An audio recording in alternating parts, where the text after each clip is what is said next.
Hola, hola, muy buenos días, bienvenidos a una emisión más de Outsiders por el canal Chroma Click en estos esfuerzos que se hacen de cara a la campaña electoral. Tenemos presidenciales y consulta popular el próximo 20 de agosto y continuando con estas entrevistas tan importantes a los candidatos presidenciales, hoy tenemos en los estudios de Chroma Click tenemos a la abogada Luisa González, candidata a presidenta de la República por el Movimiento Revolución Ciudadana Lista 5. Muchísimas gracias por aceptar esta invitación de Outsider, abogada. Muchas gracias. Un saludo a todos los que nos están escuchando. Abogada, es un tema bastante complejo, ¿no? Una campaña tan rápida, tan relámpago que va a ser.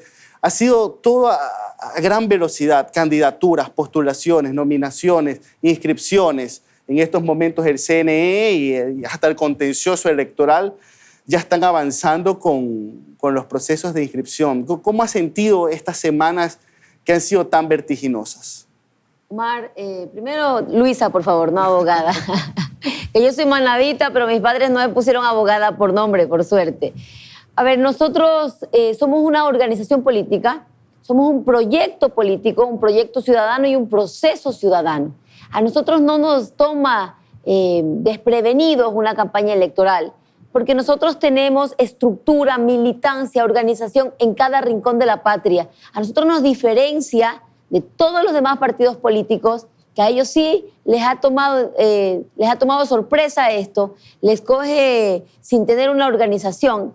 Pero nosotros no es que aparecemos en algún momento electoral, no somos un partido electoral o electorero, somos un proyecto ciudadano. Tenemos militancia en cada rincón de la patria, tenemos cuadros, tenemos gente activada. Por eso estoy en cada rincón recorriendo, porque me invitan, me piden a que vaya, que socialice nuestro plan de gobierno. Ahora, Luisa González, candidata a la presidencia de la República, ¿se esperaba esa nominación? No me esperaba esa nominación. La primera vez escuché mi nombre en una entrevista que le hacen al presidente Correa, pero fue entre varios nombres. Después, pues el buró fue evaluando y fui designada como precandidata, luego candidata a la presidencia de la República. Ahora, a ver, seamos sinceros, ¿no? Y me incluyo, a muchos nos sorprendió su nominación, porque si bien la teníamos en el radar de su actividad legislativa y los distintos cargos que había desempeñado el gobierno de Rafael Correa, quizás no la veíamos como esa posible candidata a la presidencia de la República. Yo le consulto, ¿qué cree que convenció al buró de la RC para que eligieran su nombre? La experiencia. Yo vengo de ser jefa del despacho presidencial, fui jefa del gabinete ministerial siendo secretaria de la Administración Pública, y eso me dio un conocimiento, una capacidad de gestionar el Estado, de ver qué hace cada ministerio, de conocer qué hace cada ministerio y hacerlos funcionar con un plan estratégico trazado. Perfecto. Ahora tengo que recurrir a la polla, ¿no? Porque, a ver, abogada de profesión con 2 maestrías, y laboró, tome nota, Secretaría de Comunicación, Superintendencia en Compañías, Presidencia de la República, Vicecónsul en Madrid, Viceministra de Turismo, Subsecretaría de la Administración Pública, Asesora de Correos del Ecuador, Ministra de Trabajo encargada, Cónsul en Alicante, Asesora del Parlamento Andino y asambleísta finalmente. Un recorrido extenso que, insisto, quizás unos no la tenían en el radar, pero para usted, ¿qué la convence o qué le da la seguridad de pensar en ser la presidenta de la República? Mire, hay un versículo en la palabra del Señor que dice: cuando alguien sabe hacer lo bueno y no le hace, le es pecado. Yo sé hacer lo bueno, sé hacer lo correcto, sé cómo conducir el Estado, sé cómo liderar el Estado, los ministerios, para poder sacar adelante mi país. Hubiera sido irresponsable de mi parte, hubiera sido indolente con mi patria no aceptar este reto cuando yo sé que tengo la capacidad para liderar el gobierno y para sacar adelante a mi patria. Candidata, a ver, una vez que fue conocido su nominación, su postulación, las críticas obviamente iban a venir.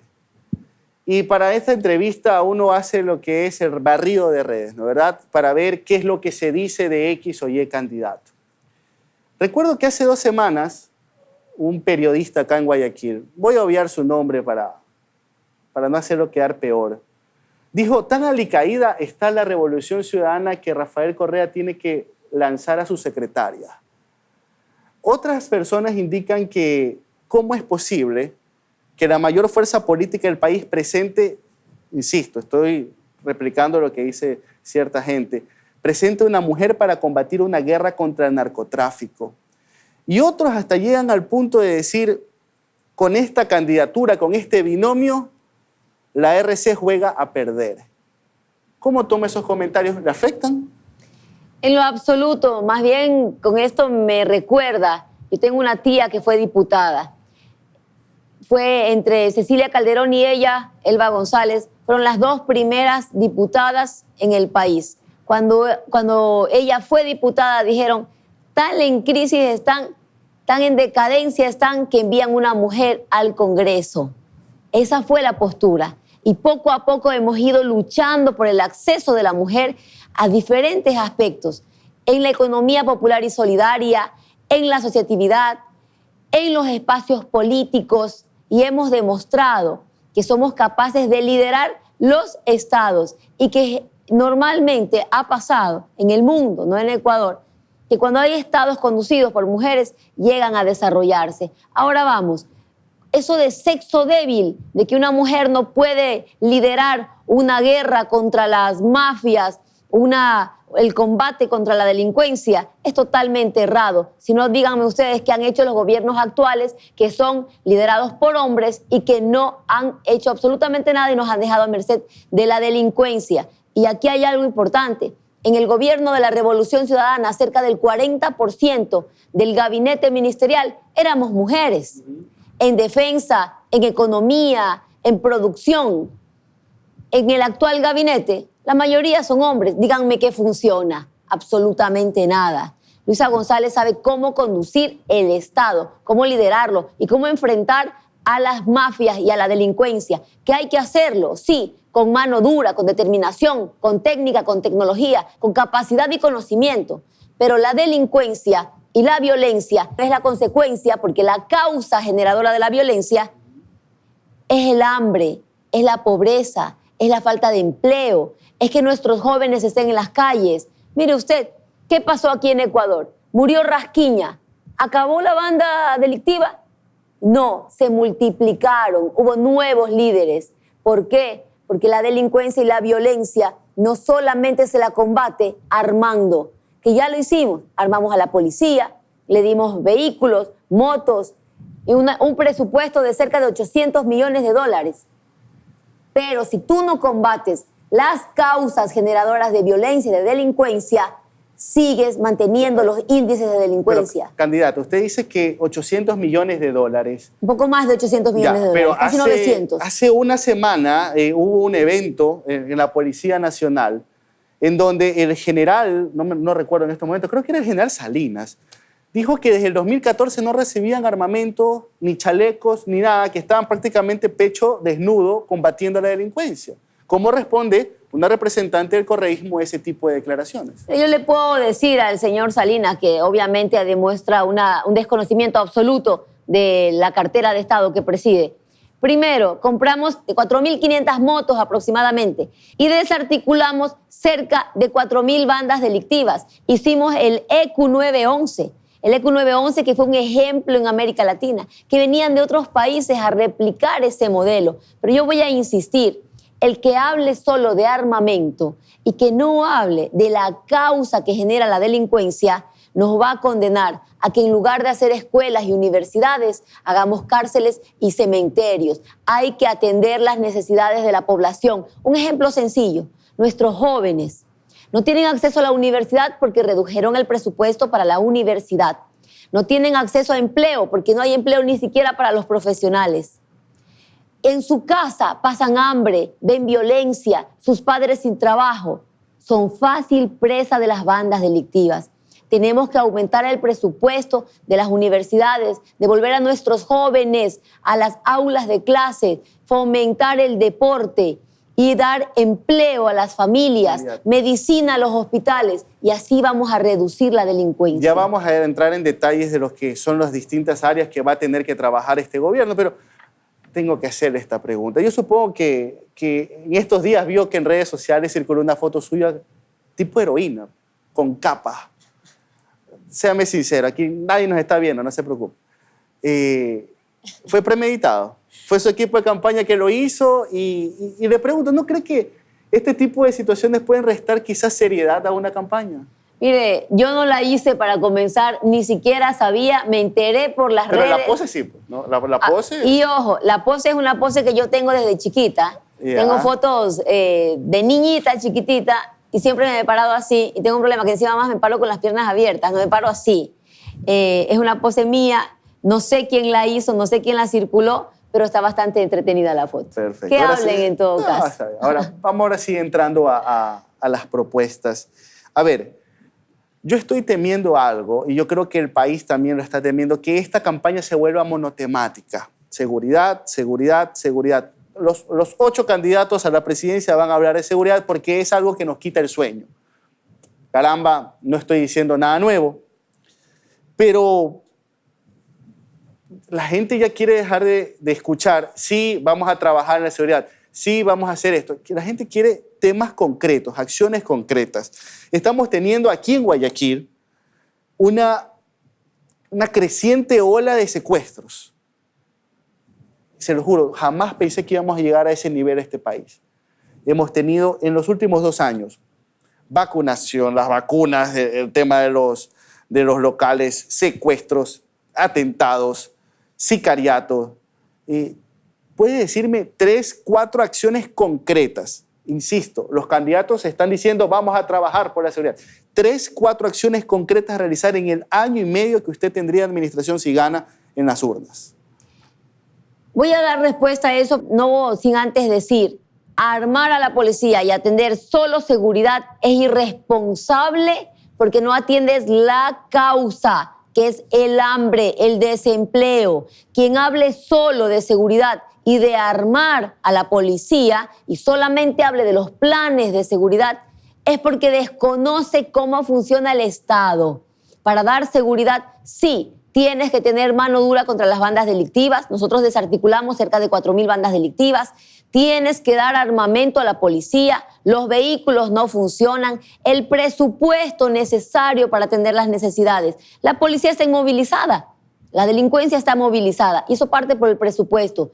Pero si no atendemos las causas, medicina en los hospitales, los jóvenes que vuelvan a las aulas de clase, para que los padres tengan trabajo, empleo digno. Si no atendemos eso, no vamos tampoco a solucionar la seguridad del Estado. Mano dura contra la delincuencia, pero atender las causas generadoras. Que en nuestros platos vuelva a haber comida, que en nuestros hospitales vuelva a haber medicina. Específicamente en materia de seguridad, 3 o 4 propuestas. Por ejemplo, otros candidatos hablan de hacer nuevas cárceles, uno dice que lo va a hacer en la selva, totalmente incomunicado, 3 o 4 propuestas en firme. Y ojo, y también hay que ser, esto le hago un pedido a todos los candidatos que nos puedan estar viendo o escuchando, dejemos la demagogia a un lado, van a tener 1 año y medio de administración y la gente necesita respuestas concretas pero reales de lo que se puede también con las limitaciones económicas que ya vamos a hablar de ese tema. 3 o 4 propuestas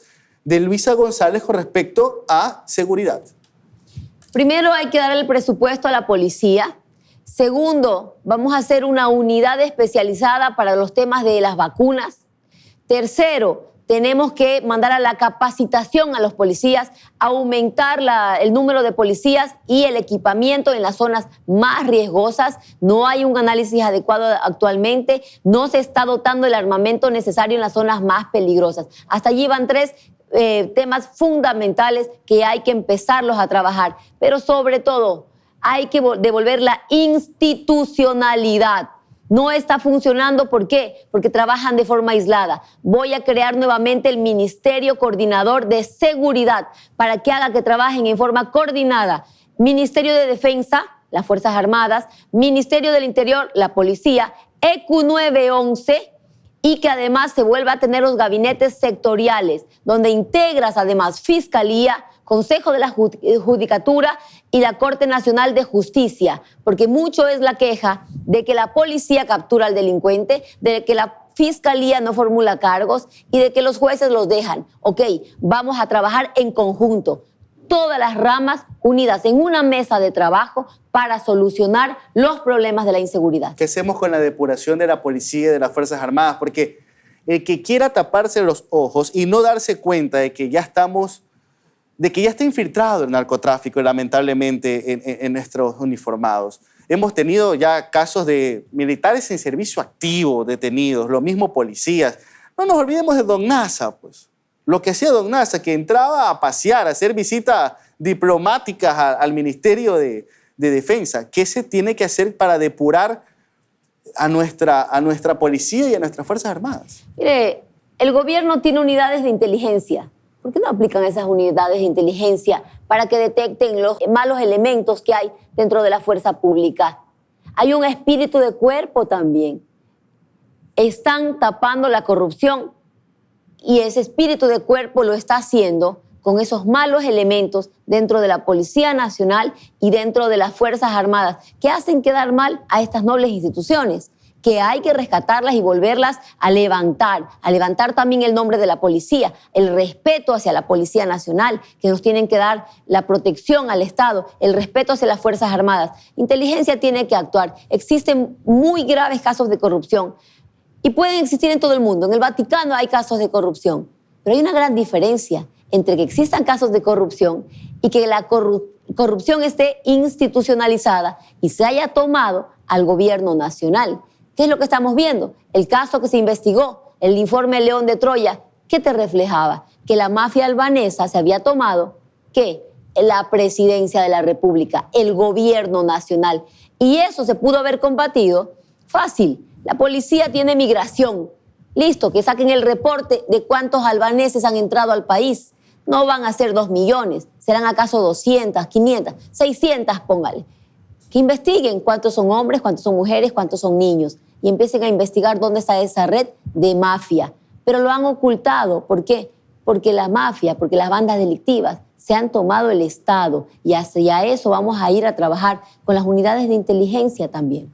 Candidata, y para cerrar el tema de seguridad, ¿usted piensa restituir Ministerio de Justicia para que se encargue de las cárceles? ¿Qué pasaría con el SNAI?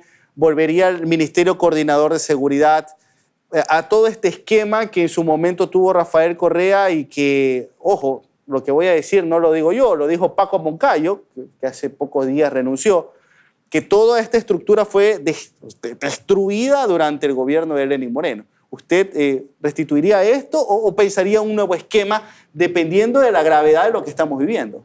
Mire, hay que devolver el trabajo coordinado, el trabajo en unidad. Si trabajan aislados, Ministerio de Defensa, Ministerio del Interior, Consejo de la Judicatura, Fiscalía, si trabajan aislados nos van a sumir en el caos que tenemos. Voy a volver a crear la institucionalidad, el Ministerio de Justicia, que se encargaba de las cárceles. Actualmente, ¿quién se encarga de las cárceles? La SNAI. ¿Qué está haciendo? Tapando la corrupción en las cárceles. Es simple. ¿Qué pasa con los inhibidores de señal? ¿Por qué tienen acceso a celulares los presos?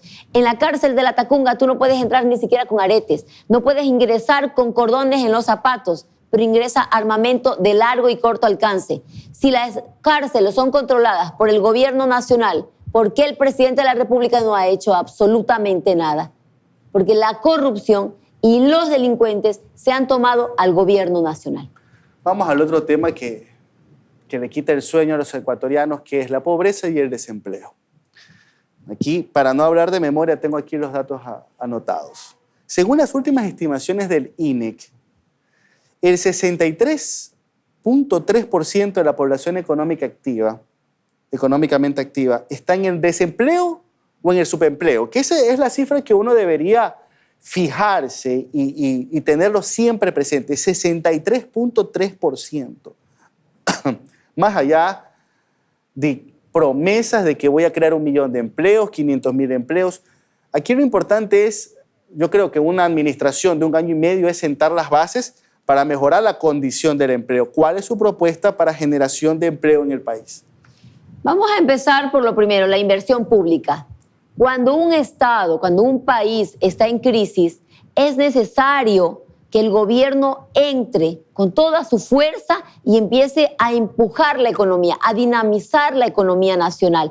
La inversión pública en arreglar las carreteras que se necesita, la inversión pública en comprar medicamentos para que estén bien atendidos los ciudadanos, la inversión pública en contratar los médicos, el personal de salud, las enfermeras en los hospitales. Todos pasamos la circunstancia de que vamos al hospital, no hay un médico que te atienda o te mandan por una fractura 15, 21 días para que seas operado.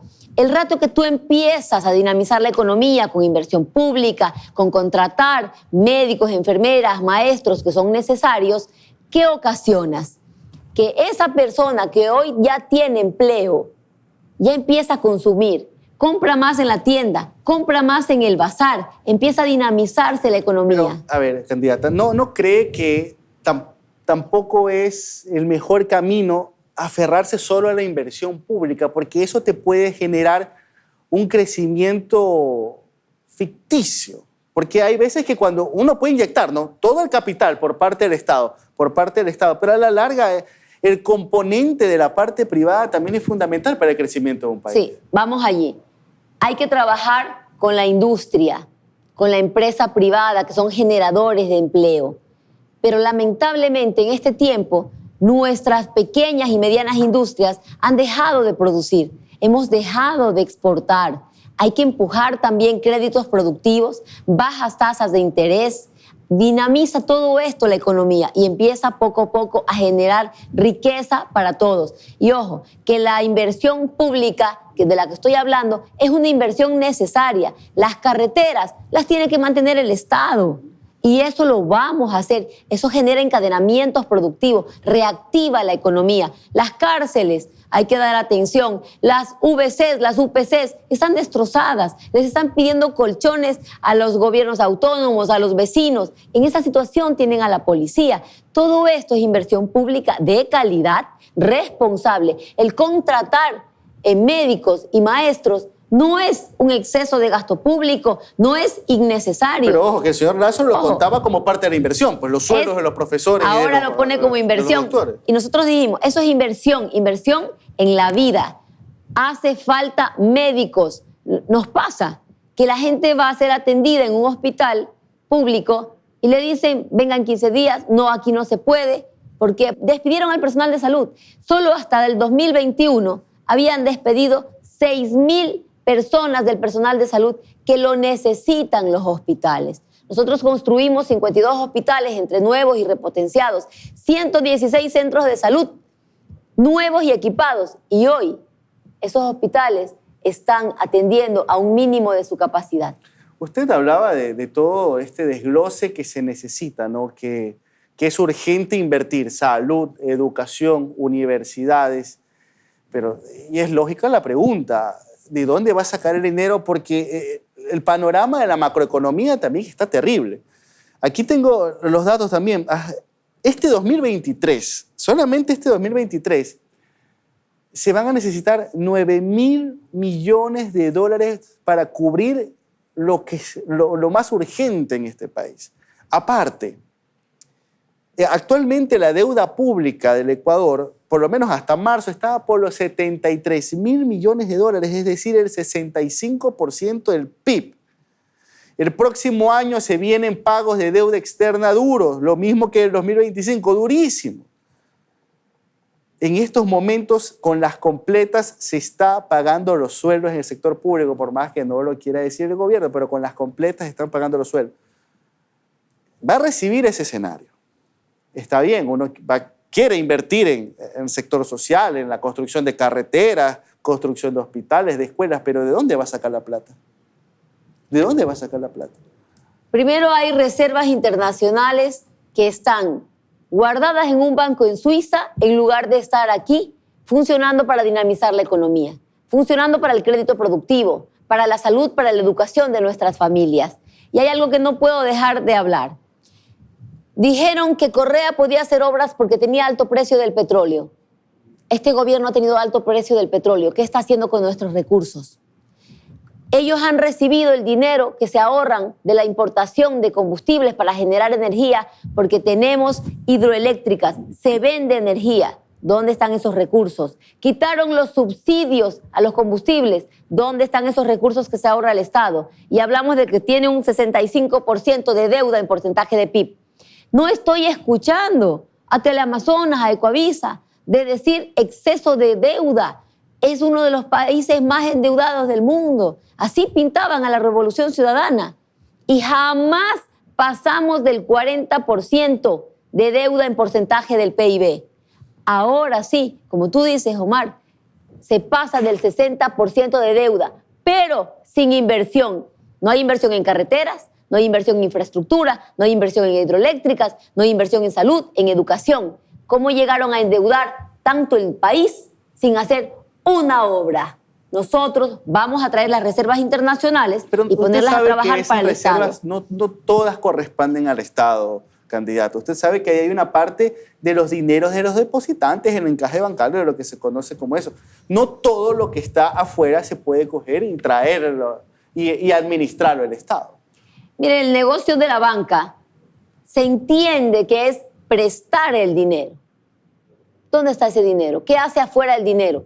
El dinero debe estar aquí, para créditos productivos, para reactivar la economía, para las empresas, para la industria que necesita esos créditos, que necesita el sector pesquero, que da miles de trabajos en el Ecuador, el sector camaronero, a los cuales les han afectado, quitándole el subsidio del combustible, del diésel.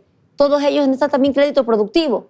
Ese dinero, la banca, tiene que darlo, pues, en créditos productivos. Perfecto, bueno. Eso le va a provocar bastante picazón a muchos de los economistas que justamente en los canales donde usted acaba de decir, ellos han dicho, no, esa plata es intocable porque no le corresponde al Estado, o al menos una parte, una pequeña parte de esos fondos le corresponden al Estado. Entonces, como tal, más o menos 1.000 millones, cerca de 1.000 millones le corresponderían al Estado. Y ojo, no solamente al central, sino a los gobiernos autónomos descentralizados. ¿Qué economistas? Economistas que jamás en su vida han administrado un Estado, un país, una cartera de Estado.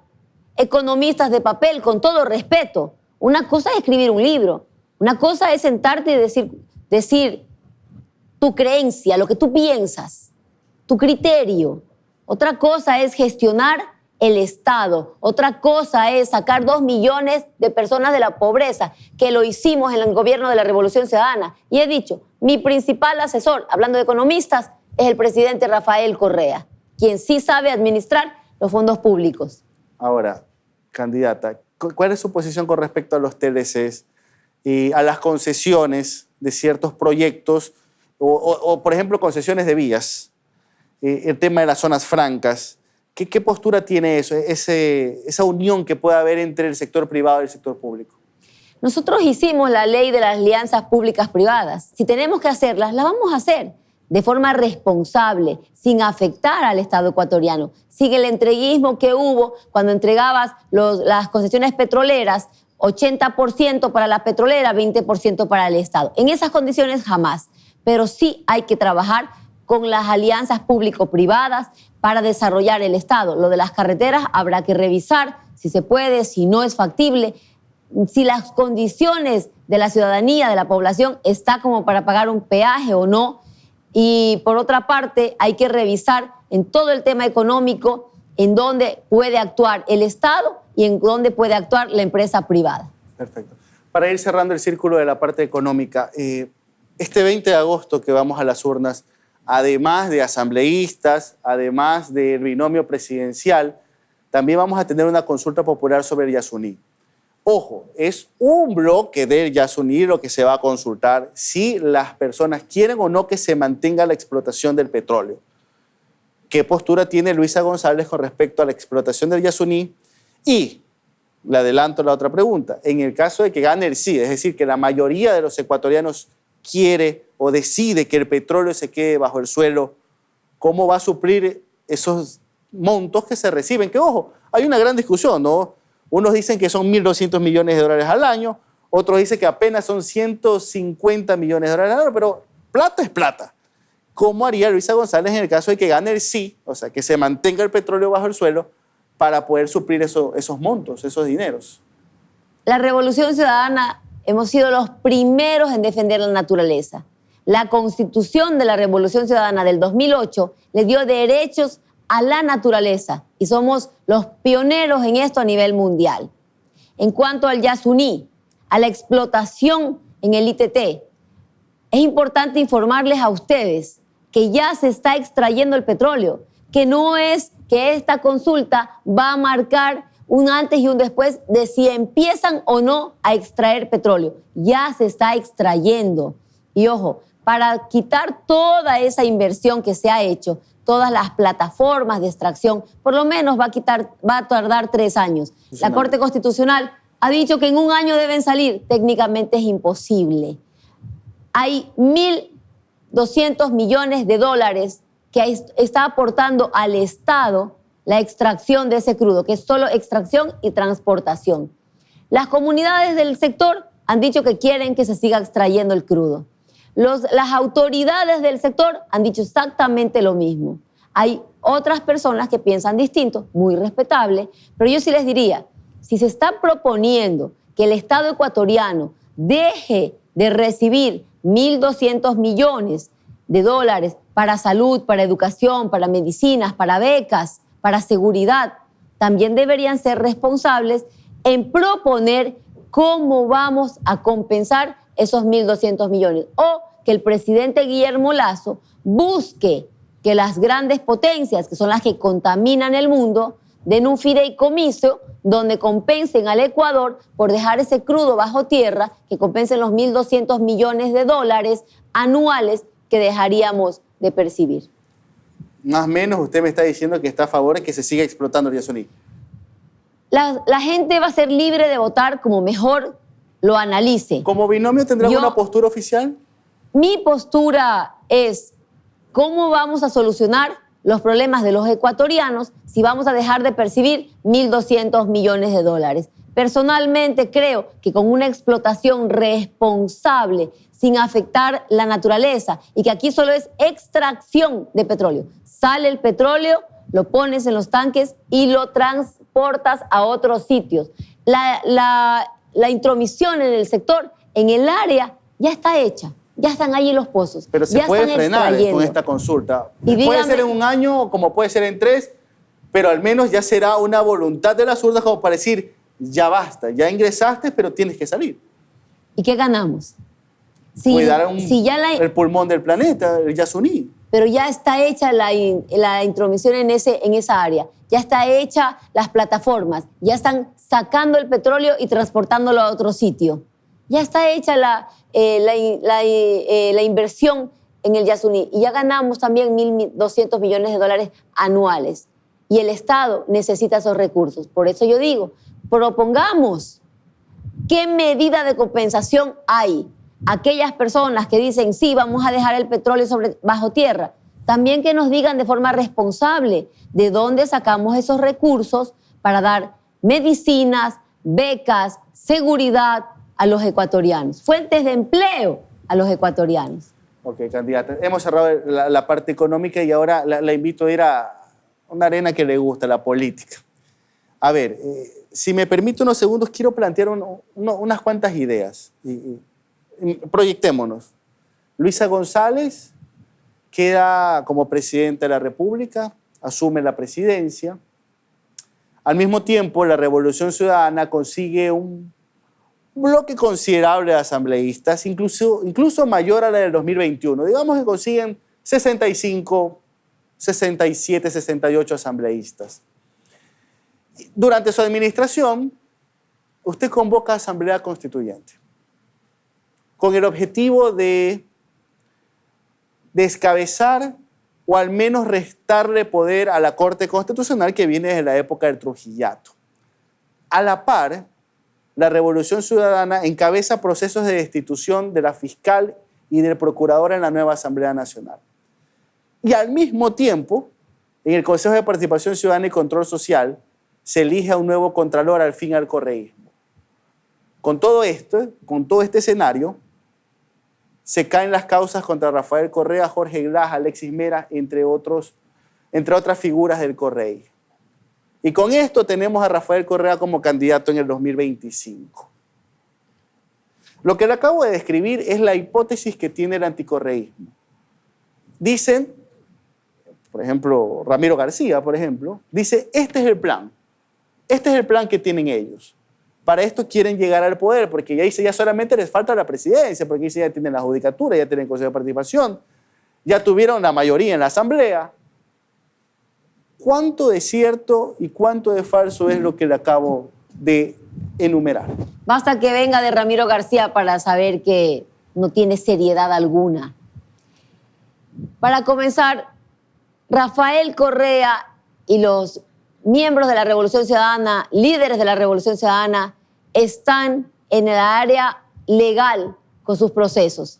En las cortes internacionales se resolverá. El caso Sobornos es una payasada que en el mundo lo han tomado de caso de estudio por las barbaridades legales, constitucionales, técnicas que se han cometido por perseguir a la Revolución Ciudadana. Rafael Correa tiene asilo político porque se ha demostrado a nivel internacional, Bélgica, la Unión Europea, de que es un perseguido político porque no hay independencia en la justicia, que el juez Iván Saquicela, que preside la Corte Nacional de Justicia, no es independiente. Es decir, aquí se ha perseguido personas y no delitos. Mire usted, si no, hagamos la analogía. 5 años INA Papers. Recién la fiscal empezó a formular cargos. El caso El Gran Padrino, el caso del encuentro. ¿Ha visto a alguien preso? ¿Dónde está el influjo psíquico en esos casos? Y son actos de corrupción. En cambio, en el caso de Rafael Correa, en el caso Sobornos, de la noche a la mañana, por una publicación de un medio del señor Villavicencio, sacan rápidamente un proceso entre gallos y medianoche, la fiscal dice que no puede dormir y saca inmediatamente el caso Arroz Verde y luego Sobornos.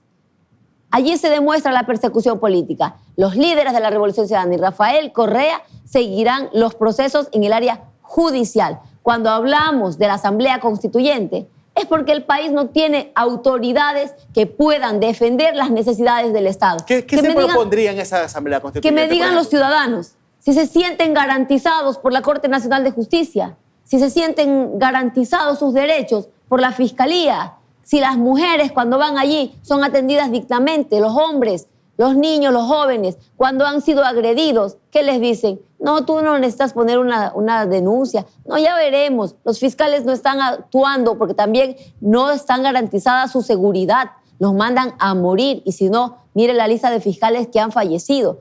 No sabe la fiscal administrar esa noble institución. Y así con todas. La herencia del Trujillato fue una desinstitucionalización.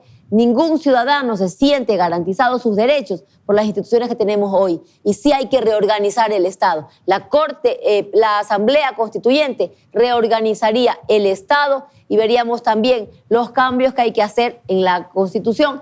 No solo nuestro. La propuesta no tiene que ser solo nuestra, tiene que ser de todos los representantes que vayan como asambleístas constituyentes. Es decir, entonces, que en el caso de un gobierno de Luisa González, la constituyente va porque va. Un saludo a Susana González. ¿Va porque va? Sí, podría ser. Podría ser una opción. Podría ser una opción. Lo estaremos analizando. Es una gran posibilidad una asamblea constituyente, pero no es definitivo. Estamos analizando. ¿Sí está consciente que la propuesta de una asamblea constituyente no es ni de cerca uno de los temas de los que se conversa en la mesa de los ecuatorianos, que ni por aquí es algo que está entre las prioridades del votante ecuatoriano? ¿Sí está consciente de eso, Estoy abogada? totalmente consciente, pero también estoy consciente de que para resolver lo que conversan en la mesa, la falta de empleo, la falta de salud, la falta de alimento en sus mesas, tenemos que reorganizar el Estado, un Estado que nos deje gobernar para los ciudadanos, un Estado que funcione, que garantice los derechos. ¿Le alcanzaría el año y medio para hacer todo este proceso de Para la constituyente? constituyente sí alcanza el año y medio. Para la constituyente sí alcanza un año y medio para reorganizar y empezar a poner los pilares sobre los cuales vamos a hacer que resurja la patria también. Perfecto. Ya vamos entrando ya en las últimas preguntas, candidata. A ver, es inevitable. La consulta, la pregunta, apenas se conoció de su candidatura, de su postulación, de su nominación, un grupo del sector del progresismo pegó el grito al cielo y dice, caramba, la Revolución Ciudadana nomina como presidenciable a una persona que está en contra del aborto, que se la nota que es bastante católica, bastante católica. Le dicen curuchupa, no nos mintamos. Usted ya ha dejado en claro, a ver, la Corte Constitucional ya se pronunció con respecto al tema del aborto por violación y eso para atrás ya no se puede hacer. Pero la pregunta es, ¿qué se puede hacer en estos casos? ¿Por qué hay un sector desencantado con su postura con respecto al tema del aborto por violación? ¿Cómo toma las críticas en ese aspecto? Primero, soy evangélica, no soy católica. Mi postura es clara. Yo no la voy a negar, no la voy a cambiar y tampoco busco cambiar a nadie. También he dicho que la regresividad de derechos no existe. Un derecho ganado es un derecho garantizado y debe ir y cumplirse. En cuanto a lo que piensa Luisa González, me apena que el debate se encierre en qué piensa o no Luisa González y no estamos hablando de cómo fortalecer a las instituciones para solucionar los problemas de las mujeres. Yo he invitado a todas las agrupaciones feministas de mujeres que nos unamos. Si hay un punto que nos hace estar separadas, hay 20, 30 puntos que nos va a hacer trabajar en conjunto. Las unidades de violencia contra la mujer en la Fiscalía no funcionan, no nos dan atención digna. Una mujer va agredida y te atienden hombres. Debe ser atendida por mujeres porque vienes de una situación vulnerable y debe haber un seguimiento, un acompañamiento. Aquí estamos hablando una vez más de la consecuencia y hablamos solo del aborto. ¿Y por qué no hablamos del violador? ¿Y por qué no hablamos de la violación? ¿Y por qué no hablamos en que simplemente llevando a una joven a abortar y sin dejar y dejando en impunidad, al violador, estás haciendo que vuelva a ser violada, revictimizada, otra vez víctima y que todas quedemos a expensas de un delincuente? Porque todos hablan del aborto, pero no hablamos del violador, no hablamos de la violencia que esto genera, no hablamos de cómo tratar estos casos. La mayor parte de violaciones son del círculo cercano.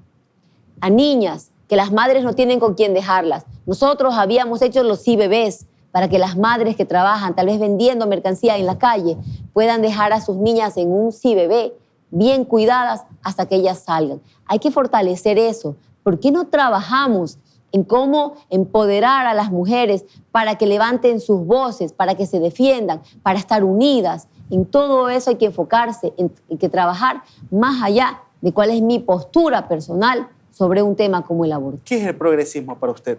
Porque sí, es verdad, le doy la razón en ese aspecto, ¿no? Que te enfocas en un punto de discordia, pero tenemos 100 en la que estamos de acuerdo. ¿Qué es para usted el progresismo?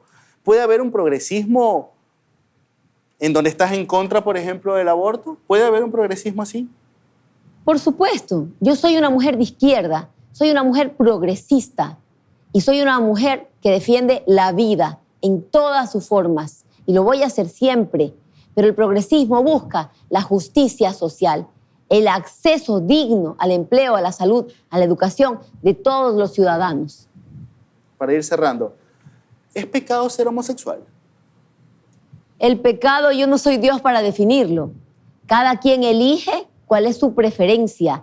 Si Dios nos dio libre albedrío, ¿por qué tendría yo que decidir qué es o no pecado? Además, como dijo la misma palabra del Señor, el que esté libre de pecado que lance la primera piedra. Porque en estos últimos días estamos teniendo por lo menos aquí, estamos jugando de local, estamos teniendo yo le llamo barullo de Twitter, ¿ya? El tema de la movilización. Ojo, es un debate que se tiene que dar, pero siento que es algo que está enfocado en redes, ¿no? Porque, insisto, Salgamos de la burbuja, los amigos tuiteros, salgamos de la burbuja. Lo que se discute en una red social en donde apenas está el 7% de los ecuatorianos no es ni de cerca los temas que se discuten en la mesa de los ecuatorianos, pero es un tema que creo que es válido desarrollarlo. El alcalde Aquiles Álvarez dijo, a ver, mira, marcha del orgullo gay por el 9 de octubre, me estás pidiendo por 10 horas la avenida, no puedo. Te propongo que te vayas al Parque Samanes. Y hay sectores que dicen que eso es discriminatorio. Y en parte lo entiendo, porque, a ver, cuando uno hace una movilización en donde quieres que resaltar una lucha, uno siempre se toma la 9 de octubre. Por ahí pasa el desfile de la Cruz sobre el Agua, el Día del Trabajador, hasta los mítines políticos cierran ahí. El propio Rafael Correa lo hizo, Jaime Nebot lo hizo, Guillermo Lasso cerró en el 2021 su campaña en el Malecón, en la calle Malecón. Entonces la gente dice, ¿no es discriminación eso? ¿Qué opinión tiene? Porque vimos que retuiteó a Aquiles Álvarez el video. Uno Sí. sobreentiende que está de acuerdo con la posición del alcalde. Me agradó el video de la explicación. Creo que si das alternativas no estás discriminando, porque simplemente como autoridad, entiendo yo, dijo no aquí, sí acá. Y eso es parte de la administración pública. Me gustó un video sensible donde dice que la palabra del Señor te manda amar a tu prójimo. Eso quiere decir que tú amas a todos, que tú no eres quien juzga, que tú no tienes por qué hacerlo. Cada persona decide cómo vivir su vida y él como alcalde pues ha decidido también cómo administrar su ciudad. Serán los ciudadanos quien vean si esto está bien o está mal, si cuántos apoyan o cuántos no. Eso es la democracia también. Perfecto. Para ir cerrando, Luisa, ¿cuáles son sus mayores temores en la vida? Bueno, le temo básicamente a dos cosas, ¿no? Le temo a Dios, no quiero fallar, y le temo a mi madre, porque es manabita. ¿Y qué es lo que más ama en esta vida? La familia, a Dios y a mi familia. La familia la llevo en el alma, la familia, el amor, la unión. Por eso me duele tanto cuando recorro la patria, cuando la gente me abraza, hombres, mujeres, niños, lloran en mis brazos y me dicen que no tienen para comer, que son víctimas de la delincuencia, que no tienen para hacerse atender en un hospital, que han ido y que no pueden parir dignamente porque le dijeron aquí no podemos atenderle, no hay insumos. La familia es lo más hermoso, la vida es lo más hermoso, los seres humanos deben ser siempre la prioridad. Eso es lo que me quiebra y me da la fuerza para estar aquí hoy en esta candidatura a la presidencia de la República. Tiene 15 segundos a la cámara para convencer a quienes nos estén viendo de que voten por usted por encima de otros 7 candidatos. 15 segundos. Ecuador no está para improvisar, Ecuador está para empezar a trabajar. Nosotros no venimos solos, venimos con un equipo de trabajo que sabe qué hacer y cómo solucionar sus problemas de salud, de empleo, de educación. Por eso la Revolución Ciudadana vuelve este 20 de agosto. Hemos tenido a la candidata Luisa Magdalena. No, le gusta que le digan Magdalena, ¿no? Me gusta mi segundo nombre, Magdalena, me gusta. Y de ahí González, mi primer apellido, y Alcíbar, porque es el apellido de mi abuelo, que es el amor de mi vida.